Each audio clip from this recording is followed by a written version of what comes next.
الحمدللہ وحدہ والصلاة والسلام علی من لا نبی بعدہ اما بعد فاعوذ باللہ من الشیطان الرجیم بسم اللہ الرحمن الرحیم ذالک الکتاب لا ریب فیہ عن علی بن ابی طالب رضی اللہ تعالی عنہ قال قال رسول اللہ صلی اللہ علیہ وسلم من قال به صدق ومن عمل به اجر ومن حکم به عدل ومن دعا الیہ ہدی الی صراط مستقیم رواہ الامام الہمام الترمذی فی جامعہ صدق اللہ العظیم وبلغنا رسولہ النبی الامی الکریم ونحن علی ذلک لمن الشاہدین والشاکرین والحمد للہ رب العالمین۔ میرے معزز دوستو، اللہ جل شانہ نے کرم اور فضل کا معاملہ فرمایا کہ قرآن کریم تراویح کے اندر مکمل آپ حضرات نے سنا ہے۔ آپ کے اور میرے یہاں آنے کا سبب میرے محترم بھائی محمد اظہر ہیں، اللہ ان کو صحت کاملہ کی زندگی عطا فرمائے۔ ان کے دونوں بھائی راشد ہو گئے، بھائی اپنا نقاش ہو گئے، یا ہمارے مبشر ہو گئے، جتنے بھی ہیں ماشاءاللہ میرے ساتھ یہ بھائیوں کی طرح چلتے ہیں۔ مجھے ان کی محبت کا ایک ایک لمحہ آج تک یاد ہے۔ اظہر کی تو محبت کا یہ عالم ہے کہ مجھے کہہ رہا ہے کہ استاد جی اس دن کا تو میں نے کتنے عرصے سے انتظار کیا ہے۔ بعض چیزیں ایسی ہوتی ہیں کہ جو انسان کی محبت دل سے ظاہر کر رہی ہوتی ہیں۔ میں نے آج جمعہ پڑھایا، جمعہ کے بعد میں ڈی اے خان سے کوئی 50 کلومیٹر سفر کر کے ایک جگہ گیا، آنے جانے کا میرا 100 کلومیٹر کا سفر بنا۔ میں جان بوجھ کے بروقت اسی وقت پہنچا ہوں آپ کی خدمت میں کہ مجھے ان کی محبت اور ان کا اصرار میرے سامنے تھا۔ سب سے پہلی اور بنیادی بات، دیکھو رمضان المبارک میں رب کریم نے آپ کو اور ہمیں اس سعادت میں جمع کیا ہے۔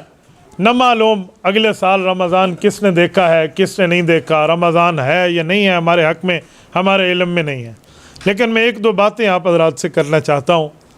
رمضان کے اس وقت کو ہمیں قیمتی بنانا چاہیے۔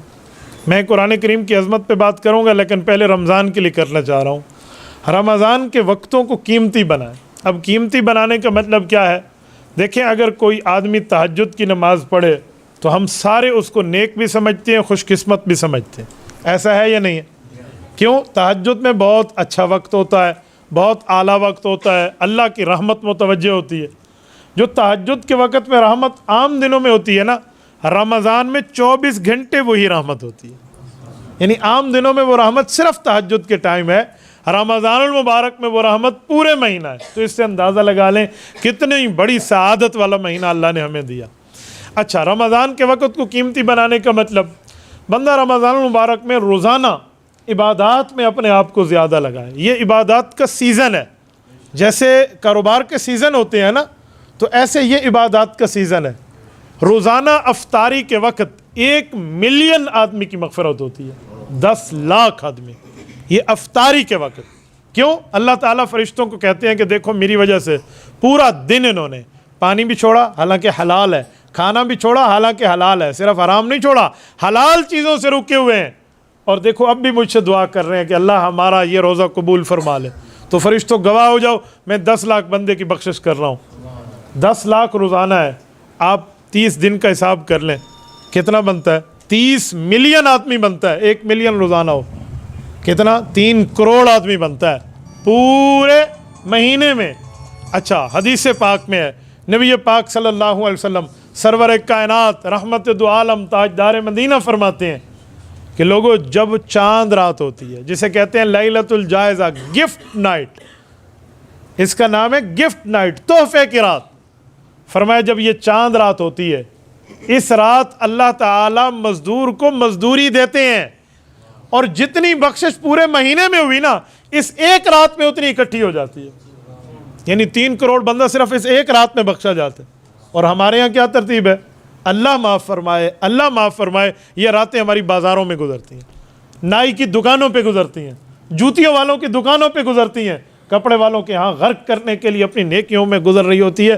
اور بازار کا رش دیکھیں اس رات، یقین مانے مجھے ایک دفعہ رؤیت ہلال کے اجلاس میں وہاں سے نکل کے آنا پڑا جب ہم نے عید کا اعلان کیا، تو واللہ کہتا ہوں، میں آپ کو بتاؤں آپ حیران ہو جاؤ، اس بازار سے نکل کے گھر اور اپنی مسجد تک آنا میرے لیے مشکل ہو گیا۔ گاڑی تو چھوڑے، میں بائک پر بھی سفر نہیں کر سکتا تھا۔ میں نیچے اترا، میں نے کہا میں گلی سے پیدل جاؤں گا۔ یہ عالم ہو جاتے ہیں ہمارے بازاروں کا. یہ ہمارا چھوٹا شہر ہے, دنیا میں کتنے بڑے شہر ہیں.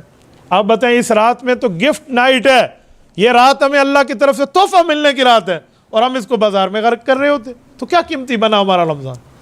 میرے ایک دوست ہیں, وہ ہیئر ڈریسر ہیں, زلف تراش, بالوں کو کاٹتے ہیں.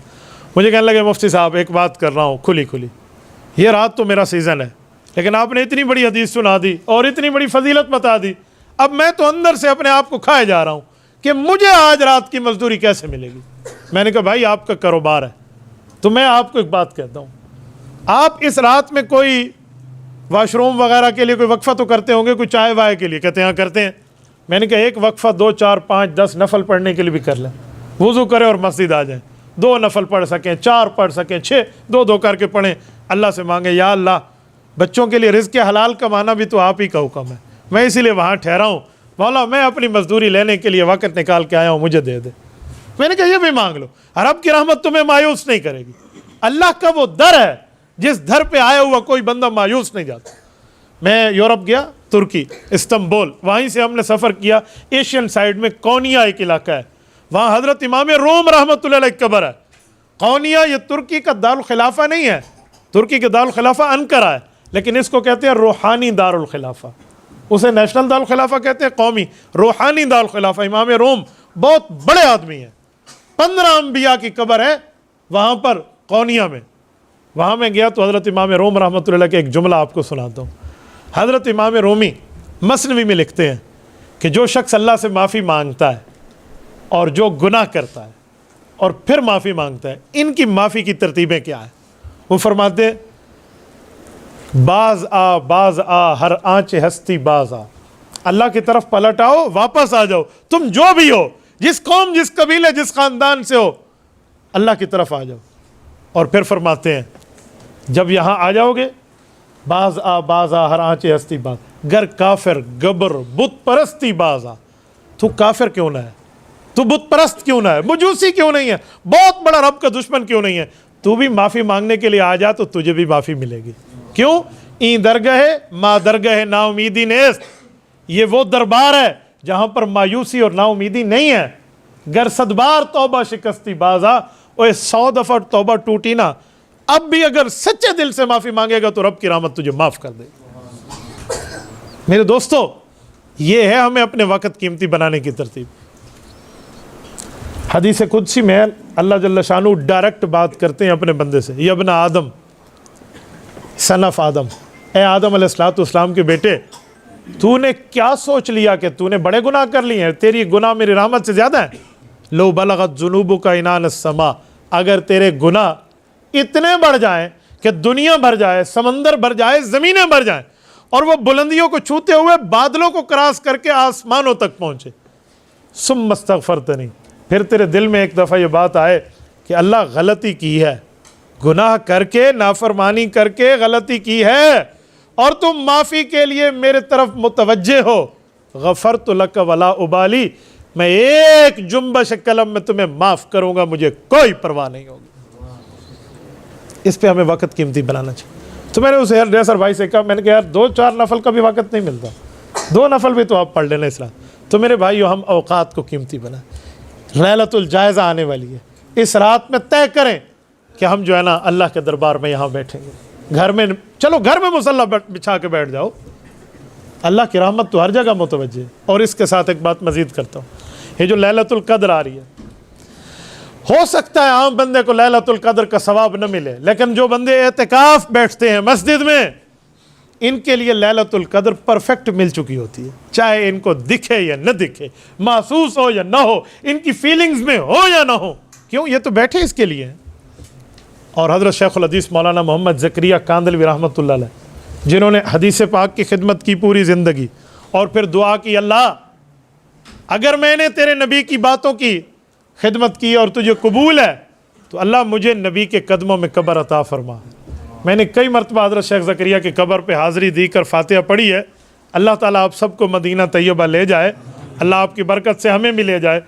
نبی پاک صلی اللہ علیہ وسلم کے قدمین مبارک ہے نا, جس طرف حضور کے پاؤں مبارک ہیں, آپ وہاں سے نکلیں, سامنے گیٹ نمبر 38 ہے, اس کو کراس کریں, جنت البقیع ہے, حضرت امام مالک کی قبر, امام نافع کی قبر, اہل بیت اور صحابہ کی قبور کے قدموں میں حضرت شیخ الحدیث مولانا زکریا کی قبر آج بھی موجود ہے. یہ میں اس شخص کی بات کر رہا ہوں. وہ فرمانے لگے کہ جو لیلۃ القدر ہے ہمارے ہاں ایک بات ہے مشہور اور ایک بات لوگوں کو پتہ نہیں ہے کہ جو بات لوگوں کو پتہ ہے وہ یہ ہے کہ تاک رات میں لیلۃ القدر ملتی ہے، لیکن جو لوگوں کو نہیں پتہ تو انہیں یہ نہیں پتہ کہ تاک کا مطلب کیا ہے. وہ سمجھتے ہیں ایونٹ اور آرٹ، وہ ایون آرٹ والا ہے، جفت اور تاک والا تاک ہے. وہ کہتے ہیں نہیں، یہ شریعت کے معاملات ہیں. اگر مہینہ 30 دن کا ہے پھر تو تاک ہے 21 کی رات، 23 کی رات، 25 کی رات، 27 کی رات، 29 کی رات. لیکن اگر مہینہ 29 کا ہے پھر علماء کرام کی رائے ہے کہ پھر تاک کا عدد تبدیل ہو جاتا ہے. پھر 20 کی آخری رات، پھر 22 کی رات، پھر 24 کی رات، پھر 26 کی رات، پھر 28 کی رات، جفت جسے ہم کہتے ہیں. کہا یہ تاک بن جائیں گی. اب سوال اٹھتا ہے کہ اب ہمیں کیسے پتہ چلے گا کہ مہینہ 29 کا ہے یا 30 کا ہے. میں کچھ دنوں پہلے وہ ٹی وی انٹرویو دے رہا تھا کراچی میں، تو مجھ سے اینکر نے پوچھا کہ مفتی صاحب کیا مطلب، ہمیں تو ابھی تک نہیں پتا کہ ہمیں کیا آپ لوگوں کو بھی نہیں پتا کہ چاند 29 کا ہے یا 30 کا ہے.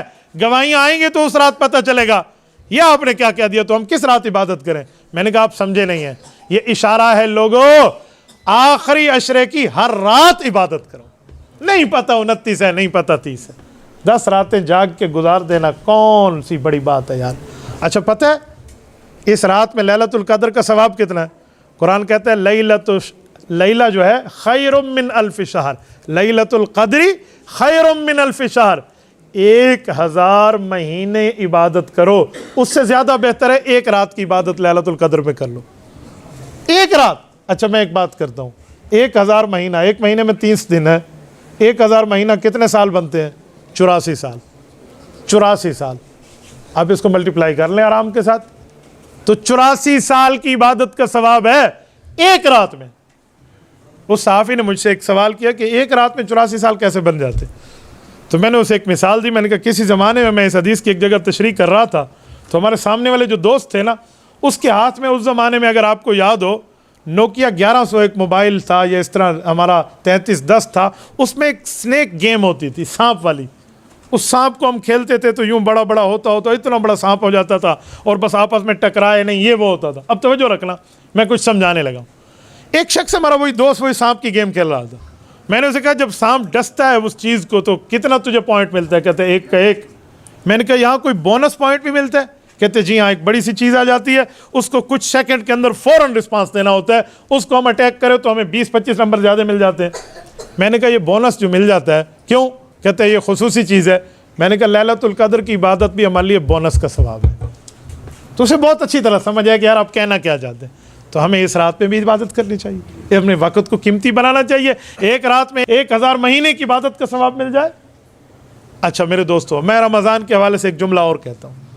نبی پاک صلی اللہ علیہ وآلہ وسلم نے فرمایا کہ اللہ تعالیٰ پہلے عشرے میں رحمت برساتے ہیں، دوسرے عشرے میں مغفرت دیتے ہیں، تیسرے عشرے میں جہنم کے رجسٹر سے نام لکھے ہوئے کو ڈیلیٹ فرما دیتے ہیں. کیا ہم اللہ تعالیٰ سے نہیں مانگ سکتے؟ کیا ہمارے لیے اللہ تعالیٰ سے مانگنے کا وقت ہی نہیں ہے؟ یاد رکھیں، اگر صبح ہماری نیند میں چلی گئی، ظہر ہماری کاروبار میں، عصر ظہر گئی، مغرب ہمارے افطاری میں گئی، افطاری کے بعد سستی چڑھ گئی، نام نے عشاء پڑھی، نام نے تراویح پڑھی، مجھے بتائیں پھر کیا بچا؟ کیا ہم نے عبادت کی؟ یہ تو بدقسمتی کی بات ہے. ہمارے نبی پاک صلی اللہ علیہ وسلم ممبر پر چڑھ رہے تھے، پہلا قدم مبارک ممبر پہ رکھا، جبرائیل امین فرشتہ آسمان سے آیا کہ یا رسول اللہ، رب کریم نے ایک دعا کی بات فرمائی ہے، ہم نے وہ دعا آپ کے سامنے پیش کرنی ہے. جبرائیل بتاؤ میرے اللہ نے کیا دعا فرمائی؟ کہا میرے اللہ نے آپ کے لیے جملہ فرمایا، راغمان فرجل، وہ شخص برباد ہو جائے جس نے ماں باپ کو پایا پر ان کی خدمت کر کے بخشش نہ پا سکا. حضور نے فرمایا آمین. کہا یا رسول اللہ ایک دعا اور بھی ہے. کہا جی وہ کیا؟ کہ برباد ہو جائے وہ شخص جس نے رمضان المبارک کا مہینہ پایا اور اپنے اللہ کو راضی نہ کر سکا. حضور نے فرمایا آمین. فرمایا برباد ہو جائے وہ شخص جس کے سامنے نبی کا ذکر اور وہ درود نہ پڑھے صلی اللہ علیہ وسلم. فرمایا آمین. مجھے بتائیں، اب اس میں رمضان المبارک کی بات بھی آ گئی، تو کیا بچا اس شخص کے لیے جو رمضان جیسے مقدس مہینے کو پا کر بھی اللہ کو راضی نہ کر سکے؟ دعا فرمائے اللہ تعالی ہمیں اتنا بد نصیب نہ بنائے. میرے ساتھیو، اب آئیے ذرا قرآن پاک کی عظمت پہ، جو آپ نے ختم تراویح یہاں مکمل کیا ہے. سب سے پہلے تو ان لوگوں کو مبارکباد جس نے پڑھا ہے اور جس نے پڑھوایا اور جن نے سنا ہے.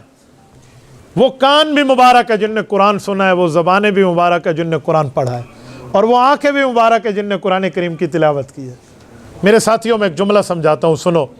یہ جو قرآن کریم ہے, یہ جو اللہ کا کلام ہے نا قرآن پاک, یہ وہ کلام ہے جو اللہ تعالی نے ہمارے نبی پاک کے سینے پہ اتارا ہے. اب توجہ رکھنا, میں ایک جملہ سمجھاتا ہوں. اس قرآن پر ہمیں پہنچانے میں ہماری نبی کی جوانی لگی ہے. جوانی کیا مطلب؟ یہ قرآن آپ نے آیت سنی ہوئی ہے نا کہ لو انزلنا ھذا القرآن علی جبل لرأیتہ خاشعا متصدعا. پہاڑ پہ اترتا تو پہاڑ کیا ہو جاتا؟ ریزہ ریزہ ہو جاتا. ہم سب نے آیت سنی ہے. تو جب پہاڑ پہ قرآن آئے, پہاڑ ریزہ ریزہ ہو جائے, تو یہ پہاڑ پہ تو نہیں آیا. قرآن کہاں آیا ہے؟ حضور پاک صلی اللہ علیہ وسلم کے دل پر. تو جب نبی پاک کے دل مبارک پہ قرآن آیا, کیا دل میں اتنی طاقتیں آ گئی جو پہاڑوں میں نہیں ہیں؟ میں نے کہا جی ہاں, میرے نبی کے سینے میں رب نے وہ پاور رکھی ہے جو دنیا کے پہاڑوں میں نہیں ہے. اچھا, حضور پاک علیہ السلام نے قرآن تو اپنے سینے میں اٹھایا, لیکن امت کو جاتے ہوئے ایک شکوہ یوں کیا. حضرت ابو بکر صدیق رضی اللہ تعالیٰ عنہ ارشاد فرماتے ہیں, نبی پاک علیہ السلام نے فرمایا یا ابا بکر, ابو بکر میری ایک بات میری امت کے لوگوں تک بتا دو. شیبتنی ہود و اخواتہا, سورۃ ہود اور اس جیسے قرآن کی صورتیں اتری ہیں جس میں قیامت اور آخرت کا ذکر ہے. اس قرآن کے نزول نے تمہارے نبی کی جوانی کو بڑھاپے میں بدل دیا. یہ میرے نبی کا فرمان, جوانی کو بڑھاپے میں بدلا.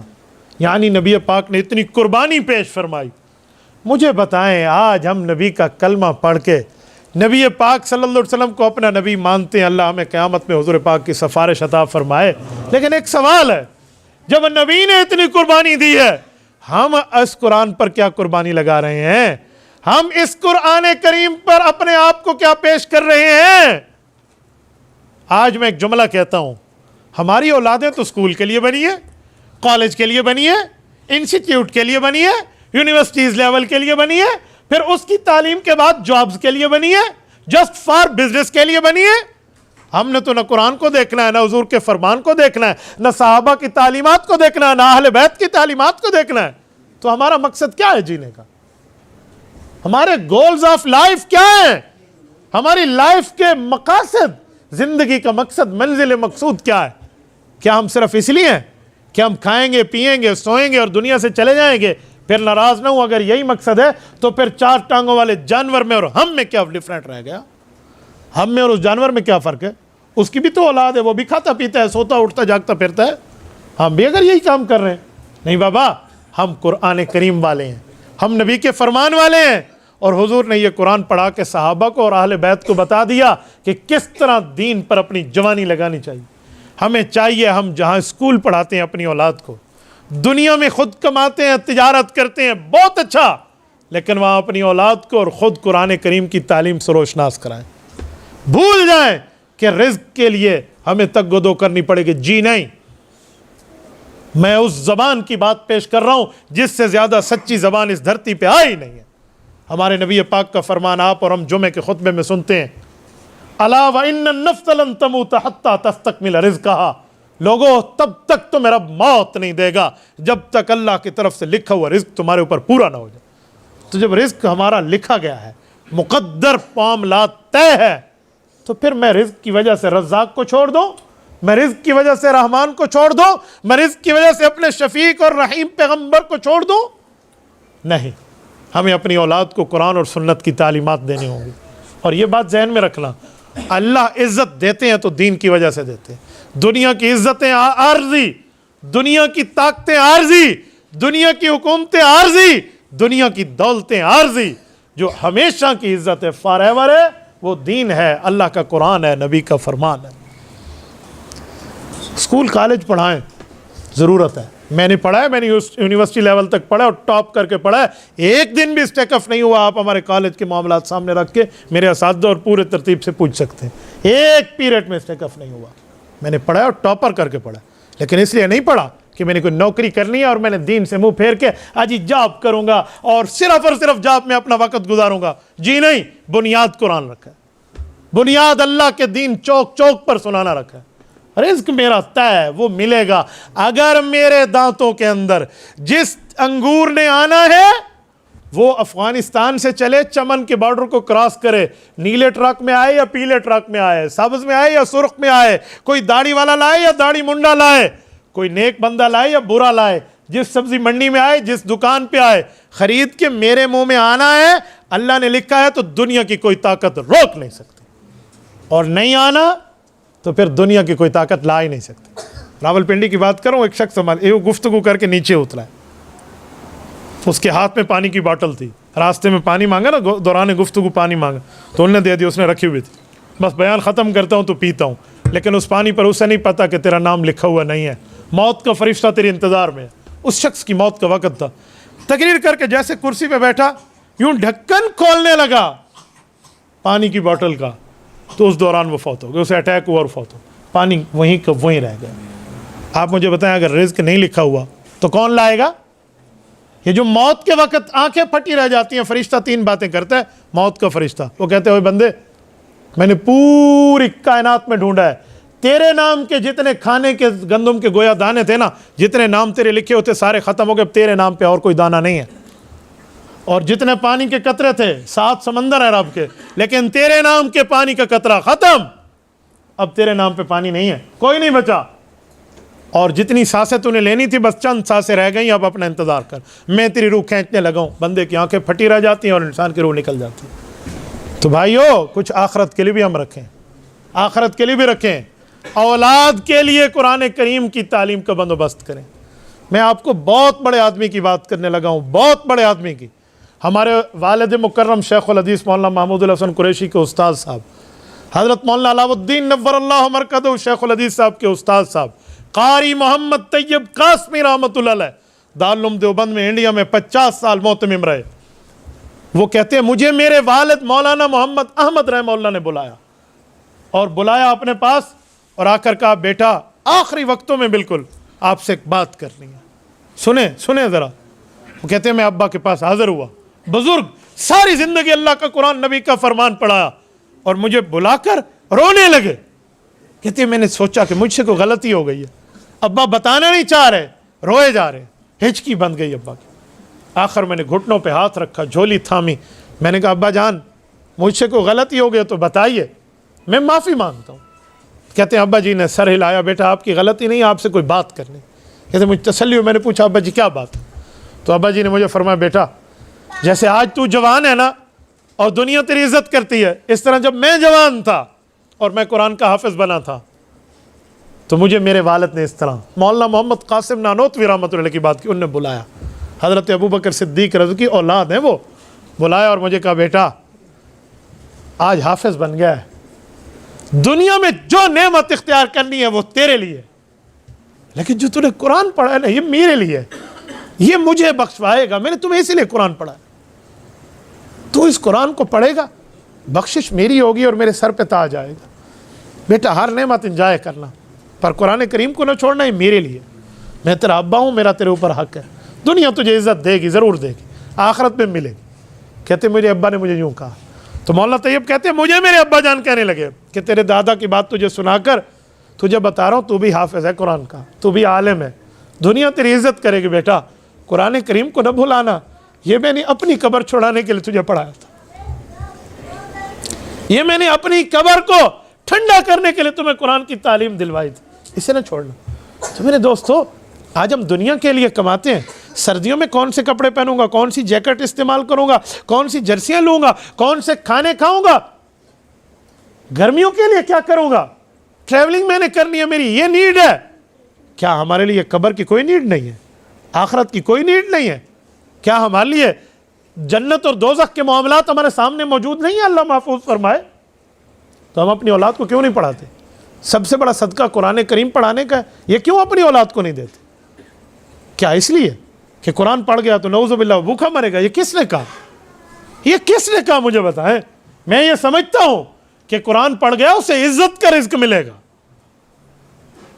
میں ایک اچھی جگہ پہ بیٹھا ہوں، آپ نے یہاں تلاوت کی ہے، میں جھوٹ بولوں اللہ مدد کھینچے، میں ایک دن میں 3-3 4-4 جگہ لوگوں سے معذرت کرتا ہوں کہ میں دعوت آپ کے یہاں نہیں کھا سکتا, مجھے وہاں جگہ جانا ہے. ایک دن میں 3-3 دعوتیں ٹھکراؤں اور معذرت کروں, بابا بعد میں بات کریں گے, بعد میں کریں گے.